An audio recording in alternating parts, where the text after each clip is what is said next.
माझं सोलापूर न्यूज मध्ये आपल्या सगळ्यांचं स्वागत। ओंकार सोसायटीमध्ये पाणी पुरत नसेल तर 4 लोकांसाठी आपण व्यवस्था करू शकत नाही। आम्ही टँकरनी पाणी भरणारे लोक नाही। तुम्ही टँकर दिले तर आम्ही पाणी भरणार नाही। जे लोक तुमच्याकडे येऊन डान्स करतात त्या लोकांना टँकरनी पाणी देणे बंद हे शोभत नाही।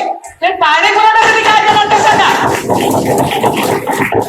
कशासाठी टँकरनी पाणी भरायचं आम्ही? कामं सोडून काय पाण्याच्या लागण्यामध्ये उठून पाणी भरतात का ते लोक?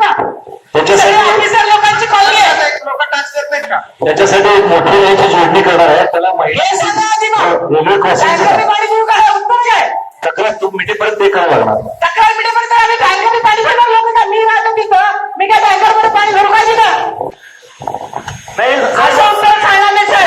रात्री 12च्या पुढे पाणी नको, दिवशी गाडी नको करणार नाही। तुम्ही 12 पर्यंत पाणी देण्यानंतर पाण्याची व्यवस्था करा। चौबे साहेब तुम्ही पाण्याची योग्य 15 वर्ष झालं सर।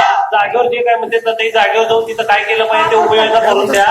आणि टँकरनी पुरवठा करण्यापेक्षा आपल्याला नळाने पाणी पुरवठा व्यवस्थित मुबलक पाणी पुरवठा टँकरवर सोलापूर बनायचं आणि टँकरनी पाणी व्यवस्था हे का अधिकाराचं उत्तर आहे काय? त्यासाठी आपल्याला काय करता येईल ते तुम्ही उपाययोजना करा। 15 वर्ष झाले आम्ही पाण्याचं बिल भरतो। एक थेंब नळाला पाणी येतं का सांगा माझ्याकडे? तक्रार घेऊन दमली आहे मी। आज म्हणतात का तेल आहे तुमच्याकडे पाणी पोहोचत नाही। पण 15 वर्षात तुम्ही काही व्यवस्था करू शकला नाही।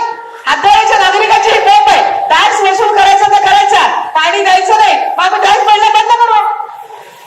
सार्वजनिक पाणीपट्टी पण भरणार नाही आणि पाण्याचा टॅक्स पण भरणार नाही। काय बंद करून घ्या तुम्ही? लोक टॅक्स